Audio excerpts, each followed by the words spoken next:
কে?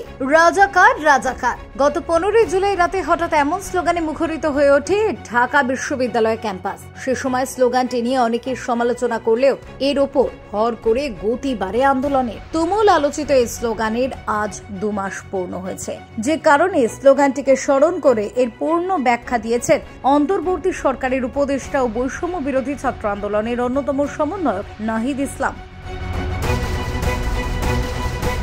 রবিবার 15 সেপ্টেম্বর সামাজিক যোগাযোগ মাধ্যম ফেসবুকে স্লোগান নামার শিরোনামে একটি পোস্ট দিয়েছেন নাহিদ ইসলাম। সেখানে তিনি লিখেছেন, তুমি কে আমি কে, রাজাকার রাজাকার। এই জুলাই গণ অভ্যুত্থানের সবচেয়ে শক্তিশালী ও সাহসী স্লোগান ছিল।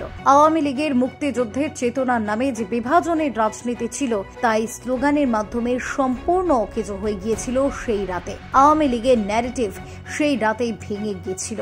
অস্ত্র বুলেটের মাধ্যমে আরো কয়েকটা দিন টিকে থাকার প্রাণপণ চেষ্টা ছিল কেবল। নাহিদ ইসলাম লিখেছেন, ইতিহাস তো একরোখা কোনো বিষয় না। তুই রাজাকার, তুই রাজাকার, আমি নই, তুমি নই, রাজাকার রাজাকার স্লোগানও সেই রাতে বহুবার দেয়া হয়েছে। আন্দোলনে বহু স্রোত ও কণ্ঠস্বর এসে মিলেছে। সবাই সব সময় এক বক্তব্য ধারণ করেছে এমনটা নয়। বাস্তবতা ও প্রেক্ষাপট অনুযায়ীও বক্তব্য কর্মকৌশল বদল হয়েছে বহুবার। বঙ্গবন্ধুর বাংলায় বৈষম্যের ঠাঁই নাই স্লোগানও হয়েছে। স্মার্ট বাংলাদেশের পক্ষেও বহু গুণগান গাওয়া হয়েছে একসময়।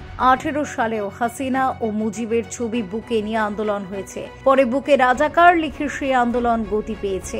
একটা আন্দোলনে অনেক ডাইমেনশন থাকে এবং বহু পরস্পর বিরোধী ঘটনাও একসাথে ঘটতে পারে। এই সামগ্রিকতাকে ধারণ করে প্রকৃত ইতিহাস রচিত হয়। তিনি আরো লিখেছেন, রাজাকার ইস্যুটিকে পরিকল্পিতভাবে প্রাসঙ্গিক করা হয়েছিল এবং শিক্ষার্থীদের রাজাকার ট্যাগ দিয়ে আন্দোলনকে নিষ্ঠুরভাবে দমন করার প্রস্তুতি নেওয়া হয়েছিল এবং তার ফলশ্রুতিতেই পরদিন মিছিলে হামলা করা হয়। আর এই আন্দোলনে যেহেতু নারী শিক্ষার্থীরা ছিল মূল শক্তি, তাই মেয়েদের উপর নির্মমভাবে আক্রমণ করা হয়। তার পরের ঘটনা সকলেই জানেন। ফ্যাসিস্টদের শেষ রক্ষা হয়নি। 15 তারিখ সকালে আমাকে বহু মিডিয়া ফেস করতে হয়েছে রাজাকার স্লোগানের ব্যাখ্যা দিয়ে। আমার ব্যাখ্যাটি ছিল অনেকটা এরকম, রাজাকার শব্দের কোনো প্রাসঙ্গিকতাই আন্দোলনে ছিল না। প্রধানমন্ত্রী নিজেই রাজাকারের সুর অবতারণা করেছেন এবং শিক্ষার্থী ও তাদের পরিবারদের রাজাকার আখ্যা দিয়ে অপমান করেছেন। প্রতি উত্তরে শিক্ষার্থীরা নিজেদেরকে রাজাকার বলে প্রধানমন্ত্রীর এই বক্তব্যকে বিদ্রূপ করেছে, ক্ষোভ প্রকাশ করেছে।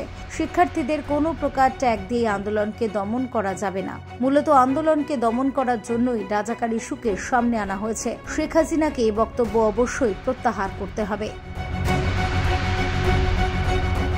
ব্যুরো রিপোর্ট, নবীন নিউজ।